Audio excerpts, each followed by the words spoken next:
My name is Josh Eggler. I'm from Scottsdale, Arizona.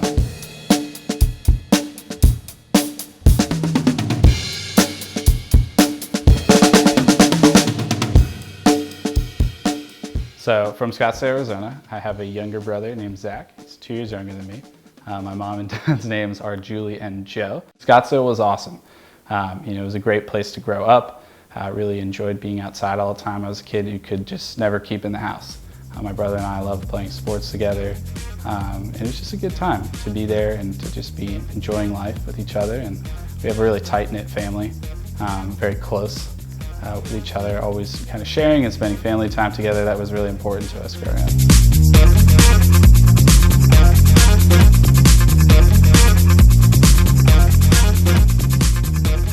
So music for me, been a huge part of my life. I started playing drums when I was 6 years old.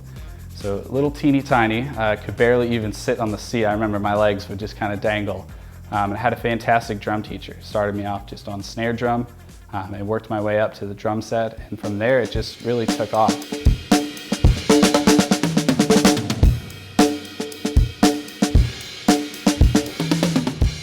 I was involved in a lot of music growing up, just a lot of different styles, a lot of different shows. It was a lot, and it was my life, and I loved it. And music for me has always been my way of kind of expressing who I am.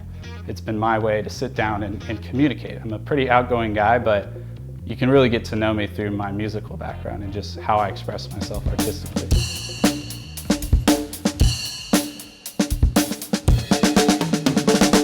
So there was definitely a moment when I was younger when it just kind of clicked for me, that I knew that music was always going to be a part of me. This wasn't going to be a hobby for me. This wasn't going to be something I just did on the weekends. This was going to be my life. This was going to be when I woke up, I was going to play the drums. When I was at night, I was going to be thinking about shows, researching, learning, practicing, the whole deal.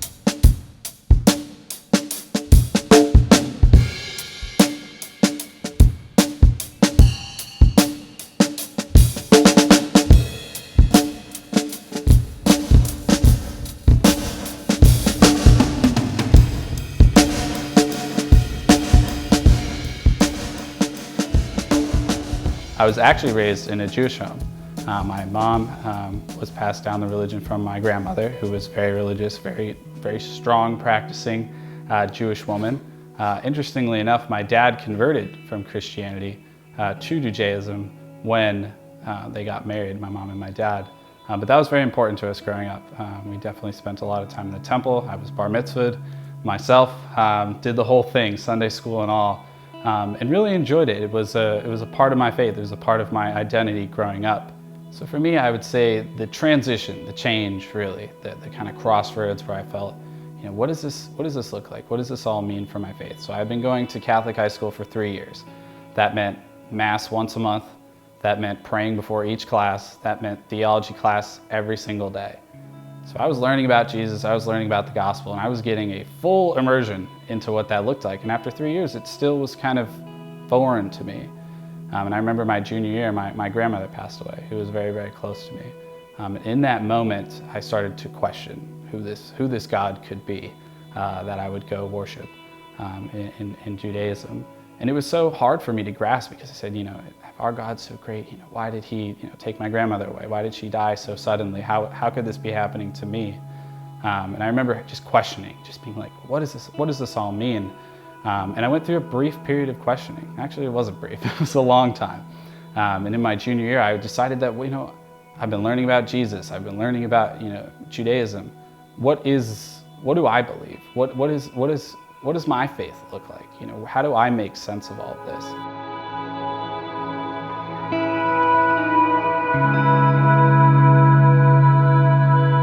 So summer going into GW. I'm actually in San Diego at the time, and I'm deciding, hey, I want to try going to church, but not this Catholic church that I had been, basically not raised in, but had experienced my first taste. I said, I want to see what everything else looks like.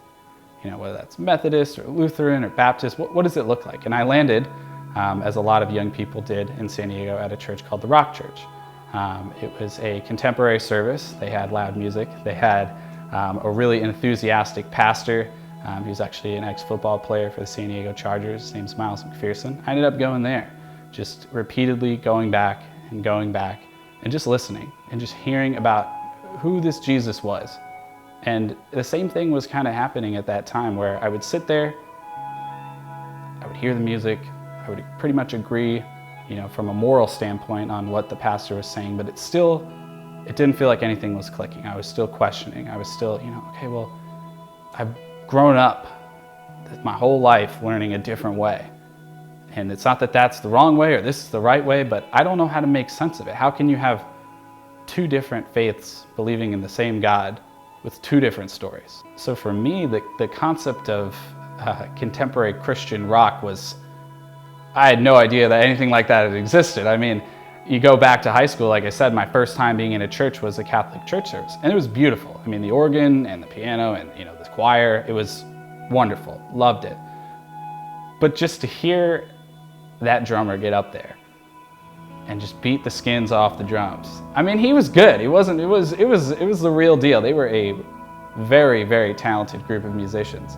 And to hear that, I mean, to feel that, I mean, they were pumping out the Lord's word in their music, and to see the drums being used like that for that setting, it shocked me originally, but I loved it because that was the music I grew up in. Lyrics were obviously different, message was obviously different, but that was me. And so for me, listening to the drums, that was honestly my favorite part.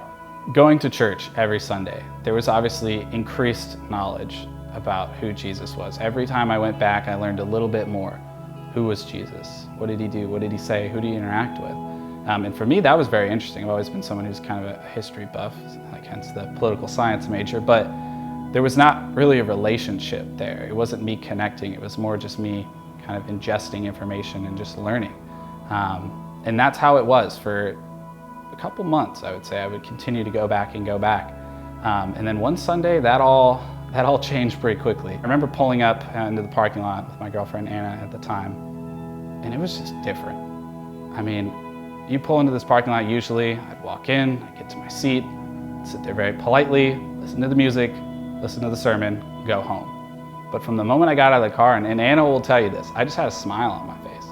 I felt something drawing me towards that service. It was the moment when he walked into church and felt the love of God, the love of Jesus for the first time, and it changed him. I mean, he talks about it as in like it was a presence. It was God's presence in himself that changed him. It wasn't me. It wasn't his family. It wasn't the sermon even. He says it wasn't even the sermon. Like it was God's presence that met him there. And he looked over to me that day and he says, I know Jesus now. I remember the people I saw, the people I interacted with, that I greeted, I just wanted to be there. I knew that I wanted to be there. I didn't know why, I just knew I needed to be there at that moment.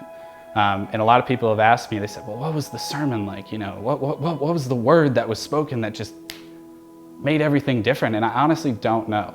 That's the crazy thing, is that I was sitting in the seat, and I remember when the music started playing and I started singing. And I never did that. I always just listened. And I felt it was so weird. I was like, why am I singing? But it feels so right in this moment. I feel so in tune with what's happening that almost everything around me was irrelevant. I know it sounds kind of crazy, but the sermon happened. I don't remember anything, honestly, other than that at the end of that sermon, I was at the stage giving my life to Christ. And that was something that was very common at the Rock Church. Every Sunday they did an altar call. So I knew it was coming. I knew that towards the end she was going to ask if anybody wanted to give their life to Christ, they should stand up. And not just stand up, raise your hand, be acknowledged, but stand up, walk in front to the stage. And this church has about 3,000 people every Sunday. It is huge. And even though I loved being in front of people, being on the stage performing for the drums, I never thought in a million years that I would walk up in front of all those people and be acknowledged and be prayed over. And that's exactly what happened. I remember thinking, I'm not going to do it. No, I'm not going to walk up. And then it just happened. I just walked up. I got right out of the seat. I walked up, and I remember just surreal feeling, being like, am I entering into this relationship? Is this me getting to know this Jesus person that I've just been listening about all this time, and I just remember this overwhelming feeling of love. Just love and just pure joy. And I had never smiled like that. I had never felt so just warm inside. So I gave my life to Christ, and I remember it was just a beautiful moment afterwards. But like all things, after the fuzziness starts to wear off, you go back into the world. You leave the church, you get back in the car, and your week starts again, right? And for me, that week was going back to my parents' house. And what does that look like? I've been raised Jewish my whole life. I love my parents, respect that faith and how they connect with God. But I was coming back a different person. I wasn't coming back Josh who had been bar mitzvah, Josh who had grown up, in Hebrew school. I was Josh who had just given his life to Christ. And for me, that was pretty scary to think about what that would look like going forward. And I remember I wasn't sure if I was going to tell my parents or when I was going to tell my parents.